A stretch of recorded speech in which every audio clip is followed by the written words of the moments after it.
皆さんごきげんよう、上川薫です。今回取り上げる話題は、海外の政策を学ぼうです。かなり大雑把な話ではあるものの、日本で行われている政策以外にも、やはり海外に目を向ければ、いろいろと日本でやっていないことが様々行われているものです。ただしそこには、成功しているものと失敗しているものがあり、わざわざ失敗しているものをまた日本で繰り返さないといったことも大事ですし、海外で成功しているのであれば、それは積極的に日本でもうまく使えないものかと取り入れるべき話です。そこで今回取り上げるのは、アメリカのトランプ大統領による従来政策の見直しです。トランプ大統領の発言には、日本にも取り入れることが重要だなと思える発言と全く当てはまらないもの、様々あるわけで、その中でも日本にとって役立つ政策については、これを積極的に取り入れるべきです。特に民主党政権下においては、行き過ぎた政策として、例えば DEI 政策、多様性、公平性、包括性、よくダイバーシティと呼ばれるような、より多くの価値観を受け入れようという政策が、その趣旨から大きく外れて、行き過ぎた一部の人たちの権利を優遇するような政策へと歪められてしまった件などは、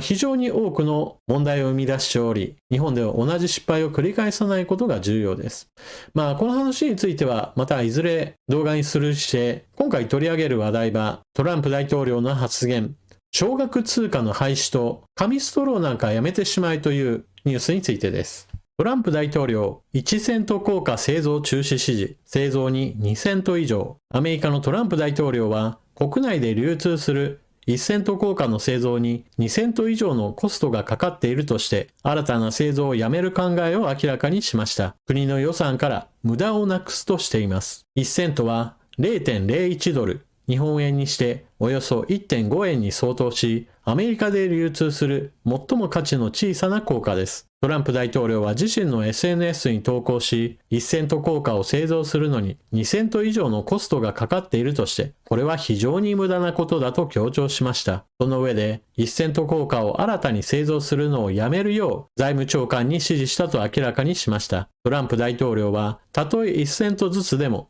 この偉大な国の予算から無駄をなくすとしています。1セント硬貨をめぐっては、実業家のイーロン・マスク氏が率いる政府支出の削減策を検討する組織、政府効率化省も先月、製造に倍以上のコストがかかり、納税者の負担となっていると指摘していました。なんだ、アメリカの1セント硬貨なのか、こんな話全く興味がないわと思われるかもしれません。しかし、日本においても1円玉を製造するのに最低でも3円はかかると言われていますし、現在では世界的な物価上昇の波に乗って硬貨を作るために必要なアルミや銅、そういった金属類についての値段も上昇傾向であり、日本でも同様の問題は発生しています。また、そもそもこうした硬貨、紙幣といったものに関しては、電子決済を進めるべきだという意見があります。私もそれに賛同していて、いつまでも紙幣や硬貨といったものを使い続ける理由はないと思っています。もちろん、製造コストだけではなく、そもそも現金というものは流通させるにもお金がかかりますし、使っていけばくたびれてきますから、またそれらを回収して、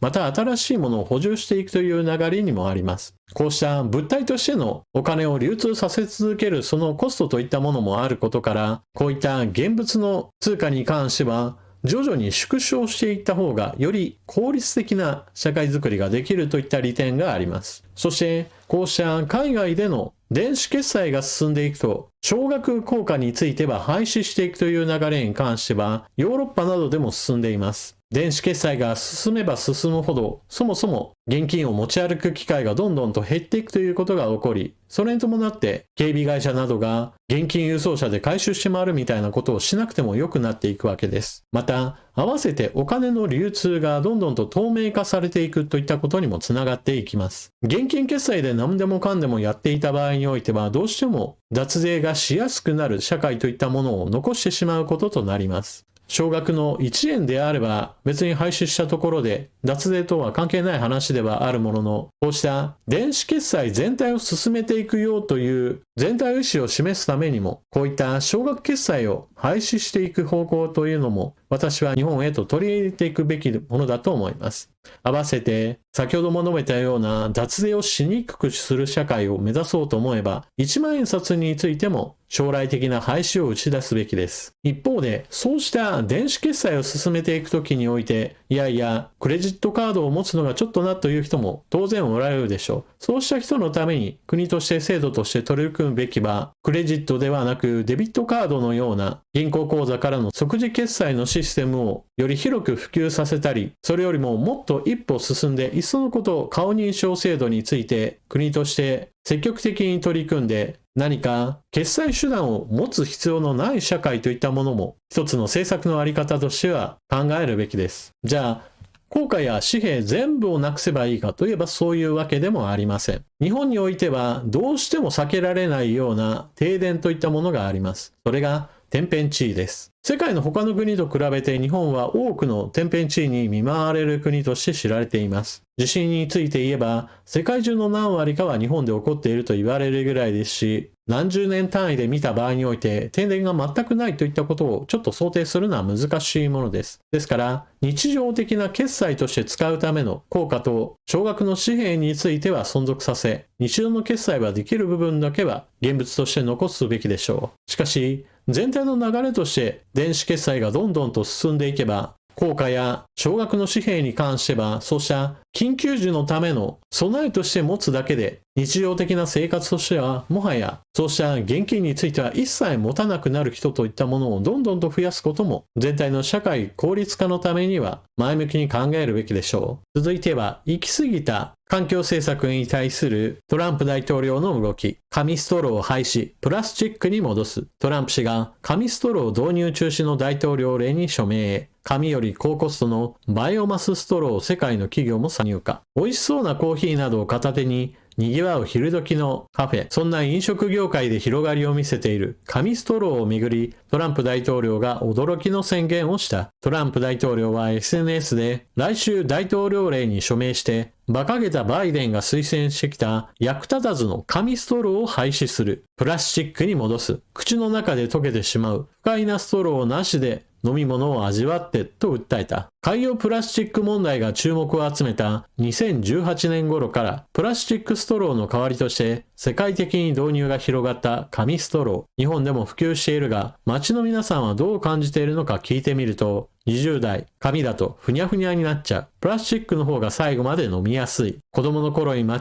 て食べた時の紙の味がする。味は落ちます。また、紙だと長いこと飲んでいるとずっとした感じがなくなってくるんで、それがちょっと苦手。紙はまっすぐだけどプラスチックだと曲げられると環境に優しい反面厳しい意見もあった。またバイオマスプラスチック製ストローの導入を図るところもあります。バイオマスプラスチックは微生物によって生分解されるため環境問題の解決にも貢献するとしています。バイオマスは植物などを使った再生可能な資源で二酸化炭素の排出を削減し、廃棄物も5割減少する。微生物によって分解されるため、環境問題の解決にも貢献すると言われていて、コンビニ大手、セブンイレブンのセブンカフェでも同じ素材のストローが使用されている。ただし、バイオマスプラスチックはコスト面でプラスチックや紙ストローよりもさらに値段が高く、導入のハードルが高いという現実があります。海に捨てられたプラスチック類などが海洋生物を殺してしまうという問題があります。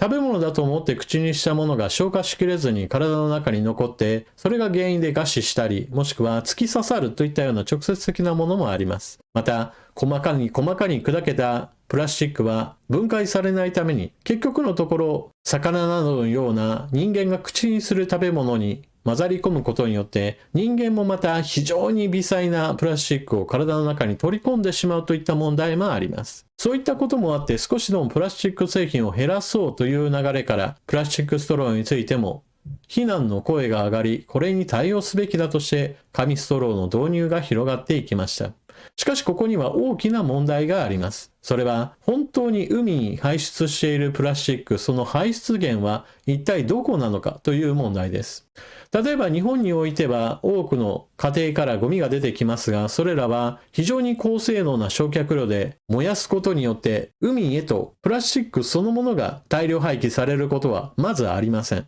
もちろんマナーの悪い人たちはポイ捨てをして海へと流れていくわけですが、それはあくまでも個人的なポイ捨て問題であり、決して社会全体としてプラスチックを海へと排出しているわけではありません。というのも、先ほど日本では回収して燃やすといった仕組みがあることを述べましたが、他の国ではそうではないところも非常にたくさんあるのです。そもそもゴミを回収して燃やすのではなく、もうゴミを山のようにして積み上げたまま、あとはどうにでもなれといった形で放置している国というのも非常に多くあるのです。陸上に積み上げるんだったらまだ良くて、国によってはもう海へとどんどんと捨ててしまうようなところもあって、そういった国の方がより環境汚染は深刻です。ですから、日本のようなしっかりと回収して高性能焼却炉で焼き切っているような国においては、こういった紙ストローを強引に導入する理由というのは実はあんまりないのです。むしろ、ゴミを集めてそのまま望みしているような国に対して、しっかりとゴミを回収するシステムを支援するであるとか、そうしたお金を手当てするといったような方向の方が、よほど地球全体のための環境保全としては役立つわけです。特にこれといって合理的な理由もなく、紙ストローをどんどんと普及させ、それがまた普段の生活で飲みづらいといったような問題を生み出すようであれば、これは全く続ける理由はないと思います。何でもかんでも環境に良いんだからといったような理由で、総合的な考えを見失ってしまうというのは、これはまたナンセンスなことです。日本でやるべきなのは紙ストローの導入ではなく、しっかりとポイ捨てをやめようといった教育関係の啓蒙や、もしくは捨てられているゴミなどを拾うボランティア活動の奨励、自分の国でそうした環境汚染をしない、させないといった、まずは右例にすることで、私は十分じゃないかなと思います。